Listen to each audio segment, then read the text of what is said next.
and welcome to episode 11 of the Tea and Possibilities podcast. I'm Nikki and this is a knitting, crafting and making all the things podcast coming to you today from northwest London. You can find me on Twitter and Instagram at hippie_Nikki. I'm on Ravelry as Nikki Hippie, and there is now a Tea and Possibilities group.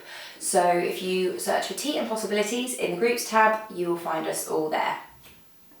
The show notes will be on my blog as always, and you can find links to everything in the description box just below. First of all, I want to say a massive thank you to my returning viewers, and I'd also like to say a massive welcome to any new viewers. Thank you so much for taking a chance and coming to spend some time with me. Yes, I am now here in London. I made it! So I'll be here for a little bit until Rich finishes up some work in Portsmouth, and then he'll be moving up to London himself, and we will be looking for our own flat. So there may be a lot of set changes over the next couple of months. When I am in London, I'll be filming in London, and when I am down in Portsmouth visiting Rich at the weekends, I will be filming there. So you may see a lot of back and forth. I'm really sorry about that. There's not a lot I can do about it, unfortunately. We're going to try and alternate who visits who. But yeah, the content will be the same. The background might differ slightly. Today's tea is a new one. It's also in my new Hufflepuff mug, which I got for Christmas, which was a lovely present. And this is, I've got the tin just here, and I'm going to show you this tin. I don't usually, but this is beautiful, so I'm gonna show it to you. It is Williamson tea in this gorgeous elephant tin, so I'm definitely keeping this. I might pop all my pencils and pens for the wardrobe project in here when I've finished with it. And the tea is called Purple Blush, and it's not particularly fragrant tea, but it is really, really delicious, and I've been playing around with how I drink it. I've tried it just on its own, I've tried it with milk, and I'm not a fan of those. They're nice, but they're not that great. What I have done is based on a recommendation from the Williamson tea site, which says have a little squirt of lemon juice, which I have done, and it tastes, oh, it's so nice. I really, really like this. This is one of the ones I will probably buy again. The only thing is, on the website it does say that if you put a squirt of lemon juice in, it will turn purple. I can't show it to you, but I'm looking at it and I can tell you it's not purple, it's sort of a green. It definitely changes colour when you put the lemon juice in it. It's kind of a darker green, and then when you put the lemon juice in it, it brightens up. And I don't know, maybe right at the edge where it's touching the white ceramic of the mug, it might be a tiny bit purple, but mostly it's green. So, not so sure about the name, but it does taste really, really nice. Before we dive in, I would like to give you a little bit of an update on the cows. Both projects that we have going this year have kicked off. So let's start with the best year ever cow. This started on the 1st of January, and you have 4 things to make throughout the year. I will reiterate, you do not have to finish them, you just have to have 4 things started. They cannot be whipped, they have to have been started on the 1st of January. Those are the only stipulations, really. You can double dip. The lovely Katie of Inside Number 23 is having a year-long Harry Potter cow. Please, by all means, do double dip if you've got a Harry Potter inspired project.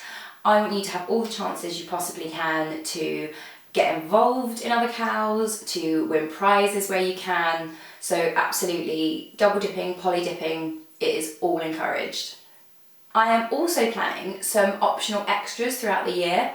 So I'm just going to add some little things here and there, maybe on the group, just to keep the momentum going, to keep a smile on your face.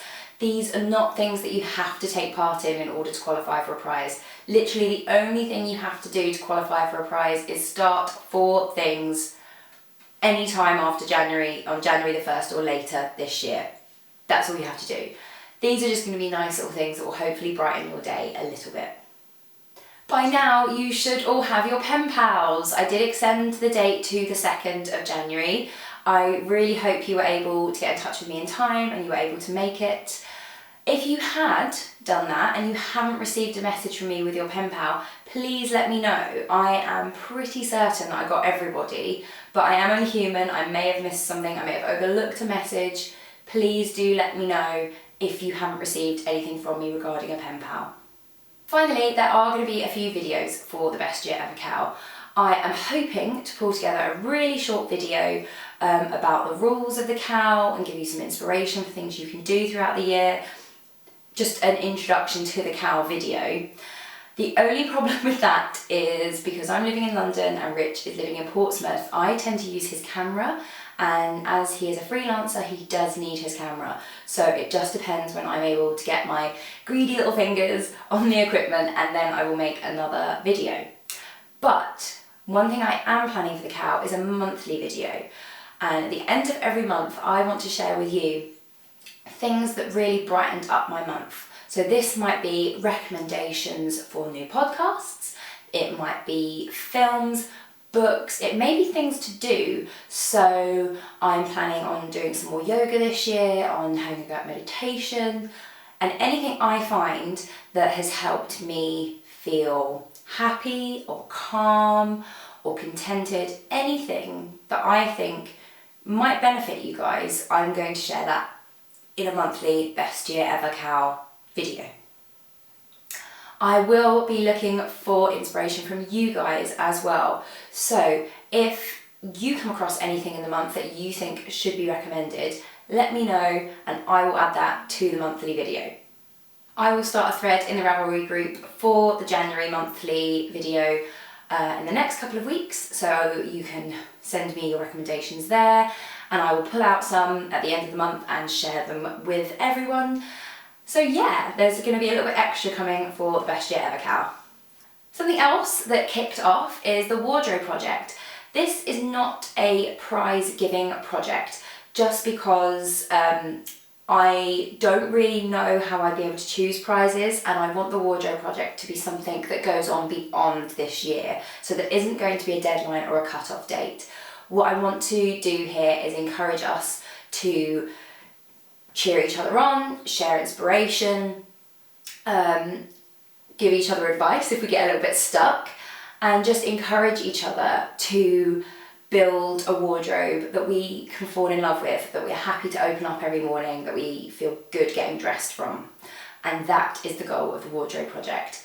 I have not yet had time to sit down with my pens and pencils. It has been quite a busy time. I think I slightly underestimated how busy I'd be with kind of running around doing certain things. I'm waiting to hear back about the cancellation of my gym membership. And then of course I had to pack and move to London, start a new job, and of course I wanted to spend as much time with Rich as I possibly could, because I'm not going to see him now for 2 weeks, unfortunately. So I just did not have the time that I hoped I would have. However, I have been creating lots of outfit ideas in my head, so I'm doing the work, I just need the time to put it down. I am going to make some time this weekend, as I won't be seeing Rich, to really chill out and do some journaling and some drawing and kind of get all my thoughts out. So I'm really looking forward to sharing that with you, and of course once the bulk of the work is done, I will be sharing that with you in a dedicated wardrobe project video. And once again, if you have any tips or tricks or ways that you are building your wardrobe, let me know. I will open up another thread for that, and that can be something that I pull from to share your advice with everybody else. But yeah, that's all the admin done. Let's crack on with Whipped Up.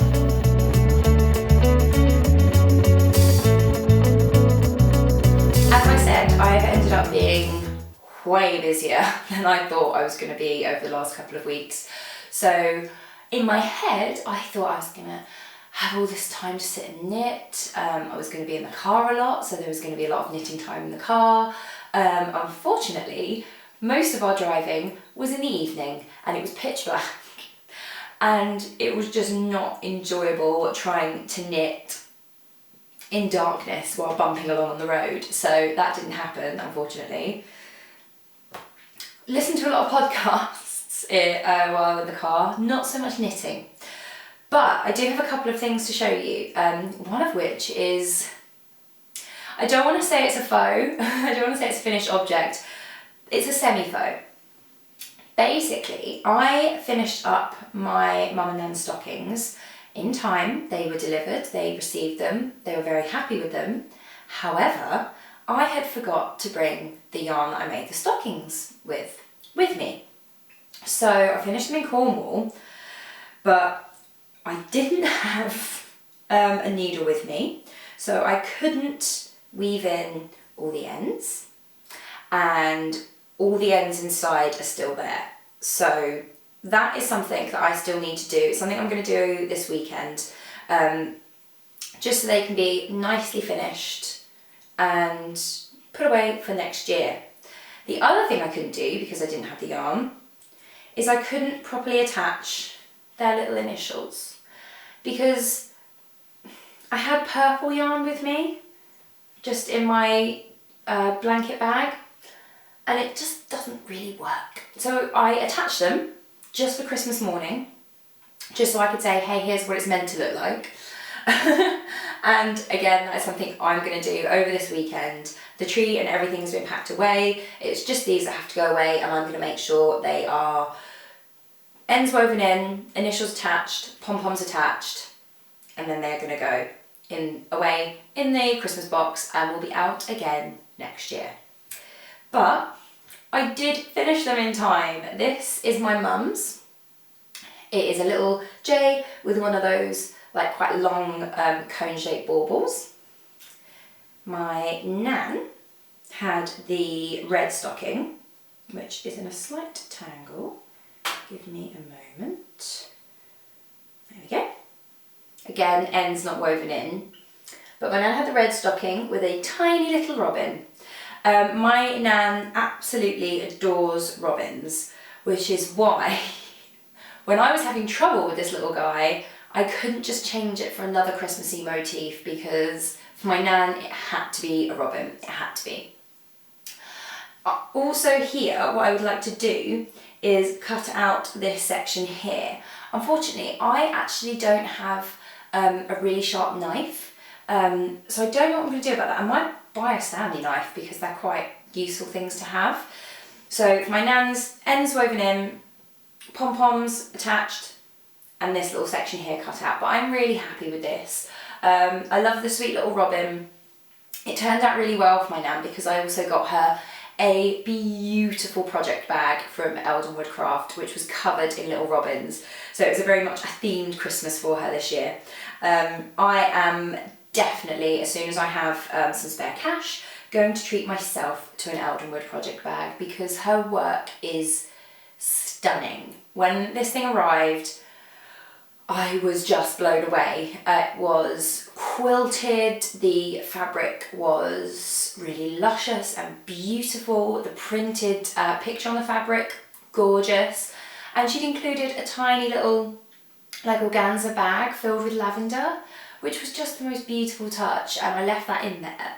And I would absolutely definitely buy from Emma again. She is an incredible maker. She is clearly a perfectionist, and I would have no hesitation with parting with all my money in order to have a collection of really beautiful project bags. They're just stunning. I really love them. What more can I say? I did get a lot of work done on my blanket, just because it was really easy to pick up and put down. It was something I could do while, you know, talking to Richard's family. It was something I could do while watching films on Christmas Day with my family. It didn't really require much brain power, and so I got quite a fair bit done. I'm just going to go and get it, and I will show you how much I got done. Now, we have already established I am not the fastest knitter in the world, so when I say I got quite a bit done, I hope you weren't expecting like a chunk of blanket. I am planning on doing 20 rows, and there is 15 squares per row. I have 2 rows complete now, which means I'm 1/10 of the way through. Happy dance. So yes, it is not really a blanket yet, it's still kind of a scarf. But I have started the 3rd row, so it's getting there. We're getting there. So last time you saw this blanket, I was only a little way through the second row. I was on this square here. Since then, I have finished it. I finished the row. All of these, from this one here to this one here, are from my Opal Advent Calendar. I did, you wouldn't know it, I did weave quite a few ends in one evening in Cornwall. The entire bottom row has no ends. And I think what I'm going to do is I'm going to weave in ends as I finish a row. I would love, as I finished weaving in the ends, I said to myself, I'm going to weave in the ends every time I finish a square.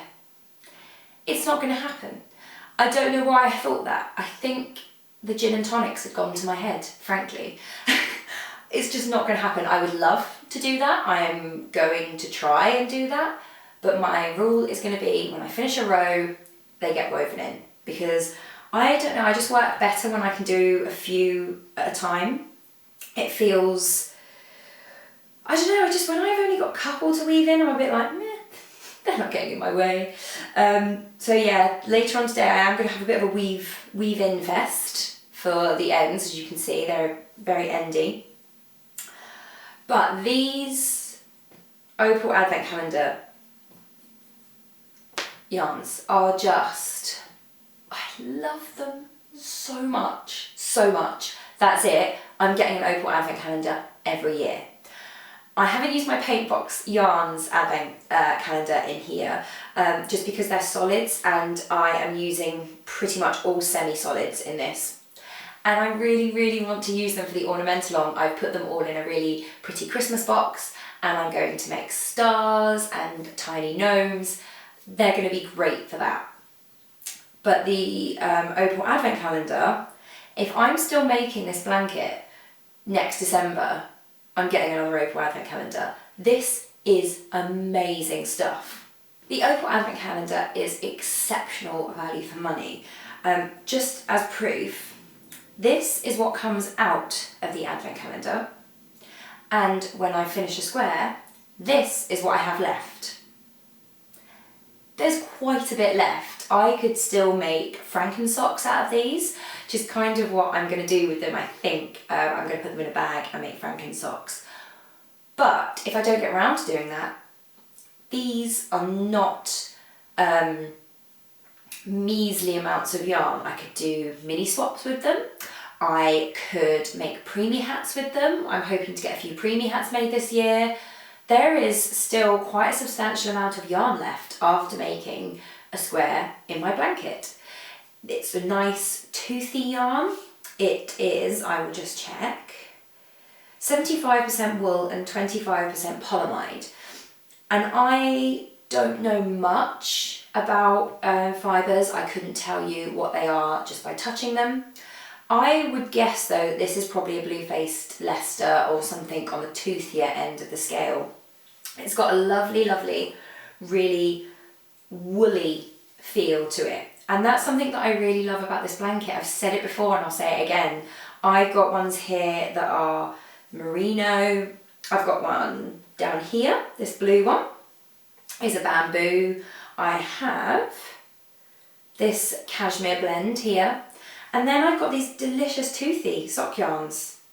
And I love that. I love that when this is in use, you can run your hands over it and there will be a variety of textures and fibres. That makes me really, really happy. But yeah, I am still in love with this blanket. As you can see here, I've started row 3. So this is coming on a pace now. I had kind of one of those times where it just grew.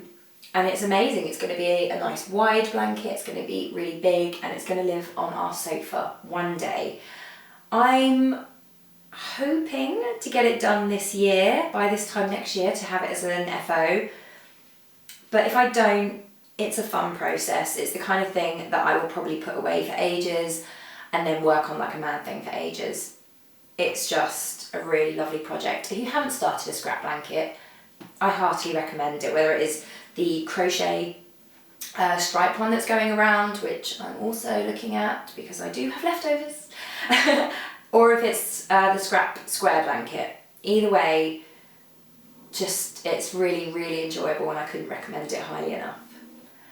But what am I going to be making in the future for this year? There is a lot, a lot that I need to make this year. I say need, want. One of the first things I need to get yarn for this year is a baby blanket for my friend's little one that will be arriving in May. I have decided to make the Crochet Girl Gang crocheted blanket by loveknitting.com, and I'm going to get the Steel and Stitch colourway, which is in greys, oranges and reds, because it's really, really bright, really cheerful and just gorgeous, and I like that it's not traditionally gendered colours, which I personally really like that. So that is one that will be coming along really soon. So yes, that will be made really soon. I will probably have a look this weekend to see if that colour pack of paint box yarns is available. I had a look before Christmas and it wasn't in stock, which was a bit of a shame, but it's a fantastic colourway, so I'm not surprised at all. I will be picking that up. I would also be picking up some yarn to make a little pumpkin hat. I think that would be really sweet, and I think I'm also going to make the alfalfa hat. I'm probably mispronouncing that. They will be linked in the show notes so you can have a look at what they actually look like and make your own decision on how to pronounce them, because I've probably massacred those words. Yeah, so I'm really excited to make some tiny little baby things. My nan is also making a baby blanket for my friend. Anytime she hears of a baby being born, she makes this amazing pattern. She knits a triangle with a leaf shape coming up from the tip of the triangle and opening up, and the way she knits it makes it become 3D. And she knits 4 of those and sews them together into a square, and then she does like a patchwork blanket in 2 colours. So my friend's getting one of those as well, which she's really, really pleased about, and I think she'll probably make her some baby clothes as well. So I may be putting in an order for both of us. But apart from baby things, I want to knit myself some stuff. I want this year to be year of the garments. So I will be making definitely a hortensia, because I've got this picture in my mind of this outfit that I want to make, and it's got a hortensia. I am basically certain that that's going to be made in Stranded Dye Works Castaway DK in Amy's Charred Plum, I believe it's called. It's this beautiful tonal dark purple. It's absolutely gorgeous, and it's a really bright colour, but because it's dark I think it would work as a neutral as well. So I'm really excited for that. I'll be keeping an eye out on her shop to see when that is in stock and be snapping that up. I'm also thinking I'm going to knit a Myrna, also by Andy Satterland, which I think I'm really going to love. I have already downloaded both of these patterns. I'm really, really excited to cast them on. They are going to count towards my best year ever cowl. I think the Hortensia and the Myrna, probably the Crochet Girl Gang blanket because it looks gorgeous, and I'm kind of tempted to make 2 because it's so pretty and I want one myself. There is a bit of a gap for the 4th place for my best year ever cowl projects. It is either going to be a Vertex waistcoat by Julie Weisenberger or a Callus cardigan, I guess you would call it, by Bristol Ivy. It doesn't do up, it's quite loose, and I think it could be very easily dressed up or down. But that's by Bristol Ivy, and that's also gorgeous. But I might just wait and see what what fancy takes me when I'm ready to cast on something new. But yeah, I think it's going to be the year of the garments. I'm really, really excited. It ties in beautifully with the wardrobe project. So yeah, I'm kind of brimming with ideas, and I can't wait to get them written down, like kind of get them out of my head a little bit. But that's it for Whipped Up. Let's move on to Goal Power.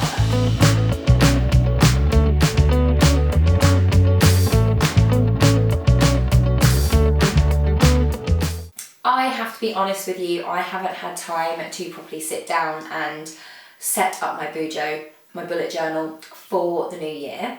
I have done a quick sketch out of January, but I want to take an hour or so to set it up and make it really work for me. I'm not too stressed about it because I have got a calendar.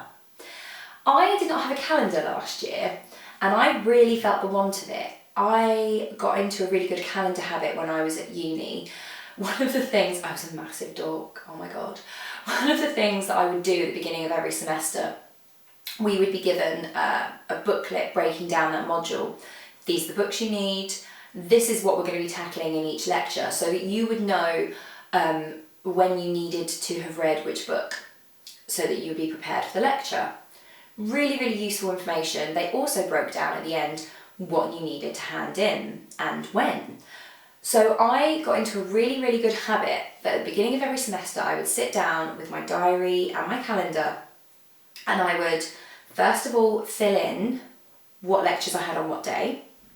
So step one for me was filling in when my lectures were and what they were on. So for example, I would fill in drama theory lecture, Merchant of Venice. Once I'd filled in all of my lectures and what they were on, I would then flick back a week or 2 weeks, depending on how long the book or the play was, and would put a note that I needed to start that book. Then I would go in and jot down my deadlines, and I would break down each of the things I had to do and put a note in on whatever day, you need to start this, you need to have it finished by then. This meant that I got stressed at uni. Everyone does, it's a lot of work. But I didn't get too stressed. I always felt like however much I had to do, I was on top of it. I always started work really, really early because I took that time. It used to take maybe an hour and a half, 2 hours to get everything arranged because obviously I had to kind of consider, wait, I can't start 5 things that week. I need to rejig things about a little bit.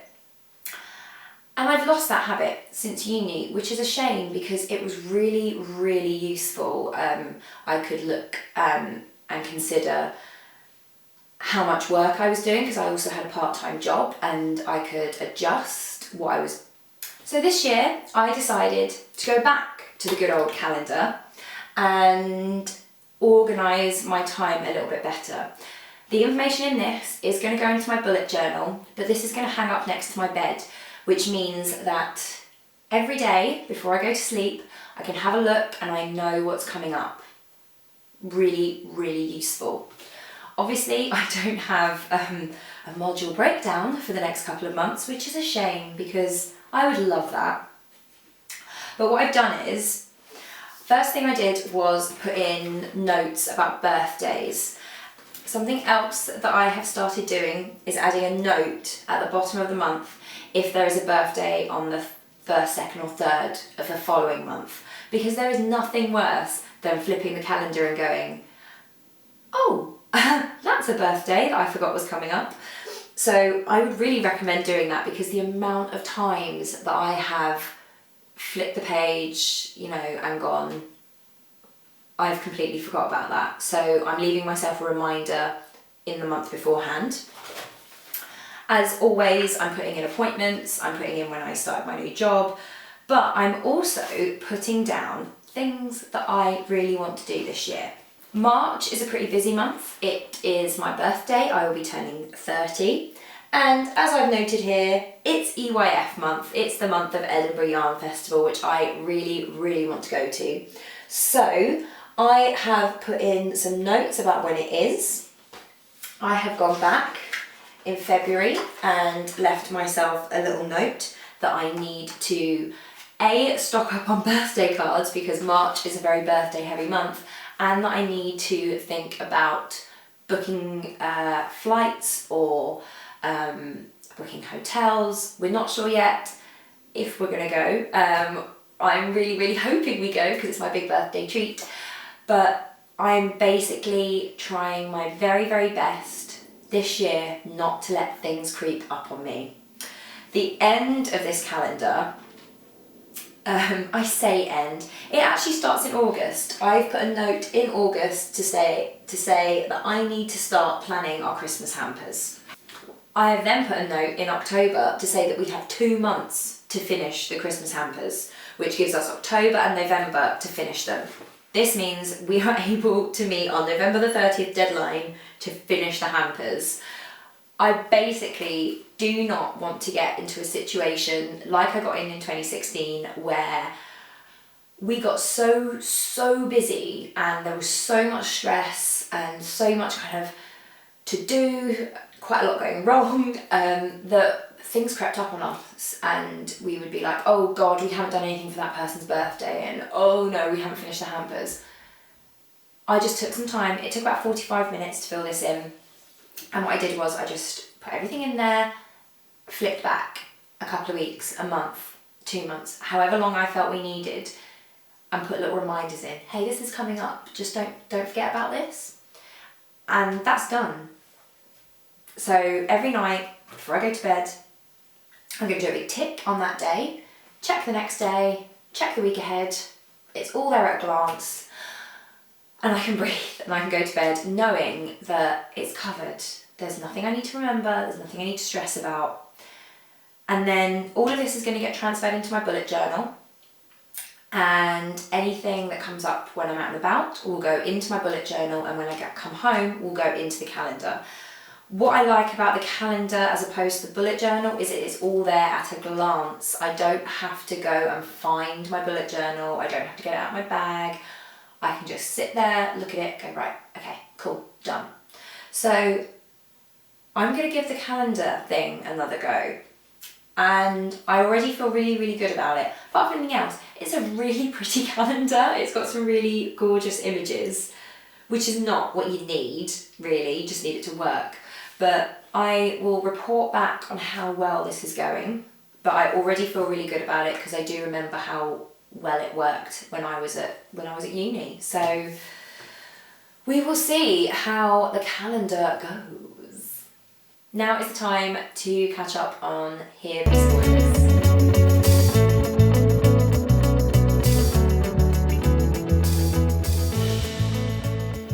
I thought that I was going to have tons to share with you for Here Be Spoilers. I really wanted to catch up on the Doctor Who Christmas special and the Sally Wainwright's biopic of the Bronte sisters, To Walk Invisible. I haven't watched them yet. It's been, as I said before, busy week. I've kind of come home and had a catch up with Rich after work rather than watching TV. But I am going to have a bit of a nitty veggie out time this weekend. I will be catching up on them then and we'll report back next week. However, we did see Rogue One. We went and saw it on New Year's Day. The cinema, predictably, was pretty much empty because obviously everyone was at home nursing a sore head. So we got pretty good seats, and I have to admit that I echoed Katie of Inside Number 23 and I did fall asleep. In my defence, I'd been up really late and I didn't get to bed till about 4 o'clock on the 1st, which is not as wild as it sounds at all. But I was pretty tired and there was about 5 minutes that I slept through in the middle. But after that, I was awake, I was captivated, I was in the story, and I really enjoyed it. I really enjoyed that it was so visually reminiscent of the first trilogy. I am not a professional camera person by any stretch of the imagination, but I really did think there was just something really familiar about it, and I can't tell you what it was or why it felt like that, just that it did. And I really liked that, being a fan of the original trilogy. Being a fan of the new trilogy, actually, I really enjoyed The Force Awakens. I just thought it was amazing, absolutely amazing. The next thing I'm going to say contains spoilers. This whole section is called Here Be Spoilers in the hope that you will know that here be spoilers. But I am going to reiterate, there is spoilers here. I'm not going into massive, here's exactly what happened. But if you don't want to have any pre-warning of any of the surprises, back away now. Skip a few minutes ahead. Just go, okay? So the guys that are left, you guys have seen this, or you don't mind being spoiled. One of the things I found fascinating was the fact that they recreated characters. The actors are dead. It's been a very long time since the first trilogy. This runs parallel with A New Hope. Actually, I suppose it's slightly before A New Hope, and then it leads straight into it. But anyway, tangent. They use characters from the original trilogy. I'm still trying not to give massive spoilers, but hopefully you know who I mean. And I thought it was amazing that they recreated these characters completely with CGI. They look incredible. I had a moment where I was just like, how are they doing this? How is this happening? And Rich just looked at me and he went, it's CGI, it's completely computer generated. Which, how amazing is that? It is just astounding.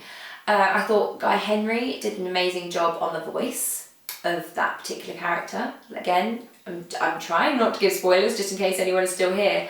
But yeah, that to me was absolutely fascinating. And we ended up going to dinner afterwards and talking a lot about that and saying, what does that mean for the future of filmmaking? It means that potentially we don't have to worry about actors anymore, and that we're going to be moving more into the realms of voice actors rather than flesh and blood people, which is really interesting and could be really cool. It would change the face of celebrity in quite significant ways.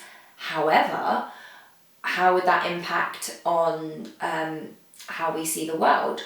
We already talk about the impossible standards that celebrities set young people in general, but young people in particular, who are quite kind of susceptible to, this is how I should look, this is how I should behave. And if you're going to computer generate a person, they're going to be perfect. They're just going to be perfect. So what message does that send? Or will it be better because we'll be able to go, yeah, it's completely computer generated, it's not real. So I found that quite a fascinating discussion.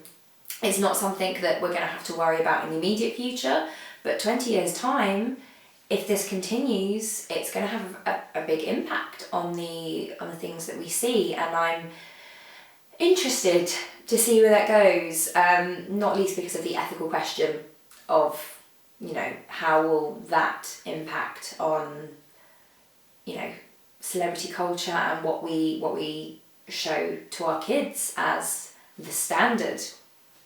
I have heard that it was completely re-edited. I don't know why, because to be honest with you, I avoided reading too much about it because you know what the story is, you pretty much know how it's going to end, but I didn't want to spoil any of the surprises within that.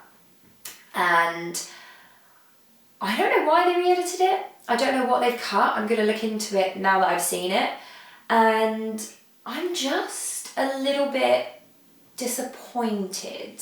I thought Jin was an interesting character. It was certainly fantastic to see a strong female character in the lead. Any female character in the lead, frankly.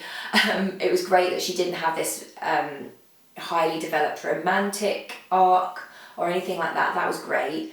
But she did feel a little bit like a cipher. She was just there for the story.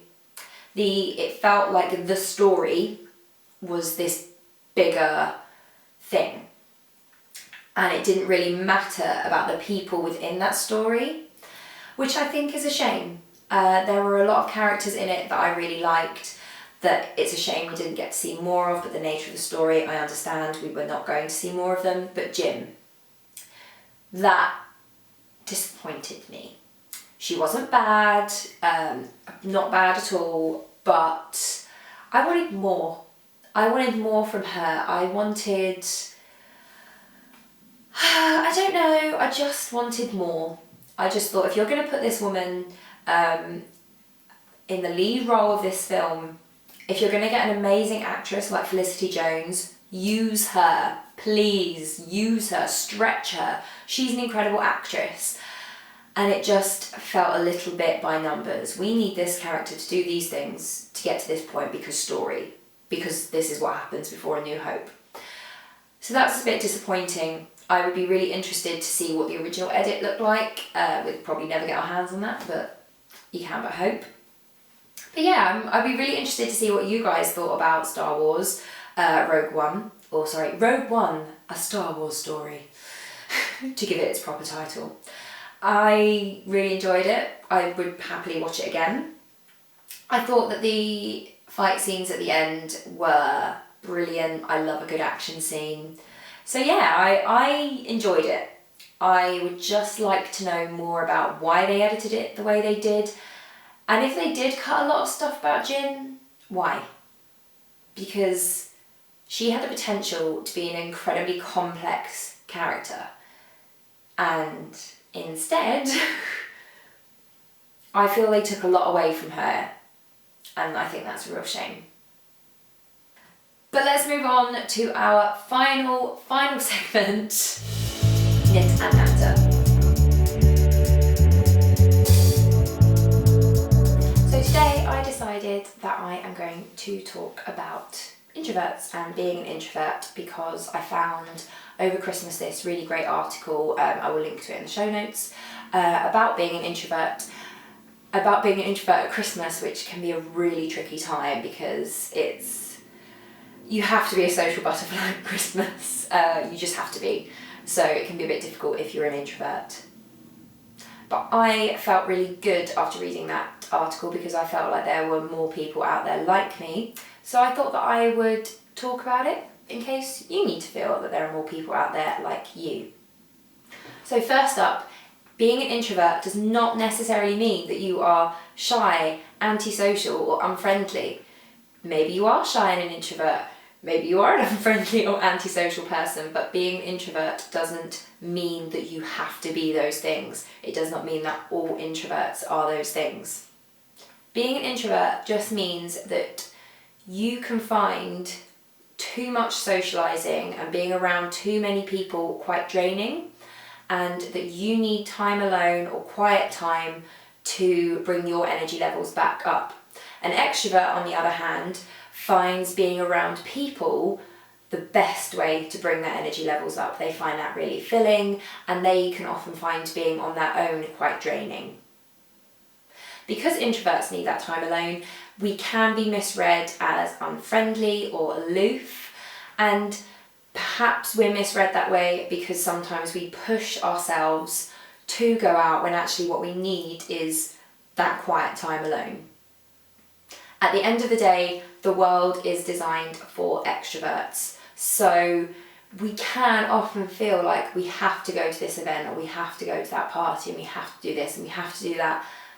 And you can go, and because you're so drained, people might think, oh, that person's quite shy or they're quite aloof, when that's actually not an accurate representation of who you are. As an introvert myself, I just cannot socialise morning, noon and night. I have to take a little bit of time out of every day to either be alone or to be quiet in some way, whether it's just sitting quietly watching a film with some people or reading a book. I just need that time because I find I can almost feel my kind of energy levels coming back up again. And I have tried, particularly over this last year, to push myself beyond those introvert boundaries that I have. And I ended the year feeling tired, drained, and just not massively interested in doing lots of things because I just didn't have the energy for it, because I hadn't given myself the time to get that energy. And it is really, really easy to get yourself into that position, particularly at Christmas, because it's Christmas, you feel that you can't say no to meeting up with this friend or this family event or going to this party. And actually you do need to say no. You need to take the time a little bit every day or however often you need, because there's no point going if you're not going to enjoy yourself. That is something I'm going to really try to do more of this year, to consider all the things that I have, you know, potentially been invited to, and think, okay, this is the thing I really want to do. I'm not so fussed about these things, so maybe I'll say no to one of them so that I've got the energy to do this thing. And as an introvert, that is just something that I need to do. And towards the end of the year, I started vocalising that a lot more and saying to people, you know what, I'm not just bailing, I'm just, as an introvert, I just need this time. And here's the thing, people understand. People go, yeah, cool, no worries. They're not going to freak out and be like, no, you should come anyway, or you're a terrible friend for needing time. If they are your friends, if they care about you, they are not going to be bothered. They're going to just be grateful that you told them and that they know what's going on. That is all people care about if they really care about you. I am also going to try this year to read a few books on being an introvert to see if there's any more advice in there that I can glean, and obviously when I read them I will let you know and I will link them in the show notes. But mainly what I have learned by the last kind of 3 months of this year is that you need to be vocal, you need to take what you need rather than do what you feel you have to do. So that would be my main advice if you are an introvert, to take what you need. If that is an hour of unadulterated knitting, take it, do it. You will feel better for it. And that was a short and sweet knit and natter for this week, but it's something that I wanted to share and that I hope will get some conversation going in the group about how you as an introvert kind of cope with social situations, how you as an extrovert help support your introverted friends. I think that'd be a great conversation to have. But in the meantime, that is all for this week. I would like to wish you a very, very happy new year. I hope you have an amazing 2017 and get everything you want this year.